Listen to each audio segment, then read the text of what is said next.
how to use Bitget coupon. So if you want to use Bitget coupon, then what you need to do is you just need to simply install and open up your Bitget application. And once you open, it will take you to the home page.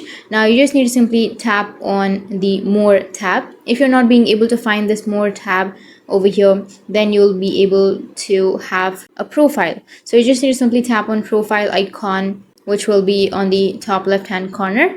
Over here, you will be able to see this a popular section. So you need to simply tap on the popular services, and then you'll be able to have the coupons option. So tap on coupons, and under coupons here you will have available rewards and the task. So you just need to simply go with the available rewards, and here you will have all of the available coupons or rewards. So for now, I have already claimed all of my coupons, but if you've not claimed your coupons, then what you need to do is simply go with claim option. If you've not claimed, then you will get the claim option on the right side. You just need to simply go with the claim. So you'll have to tap on the claim, and then you will need to follow the task, and in this way you'll be able to easily use the Bitget coupons.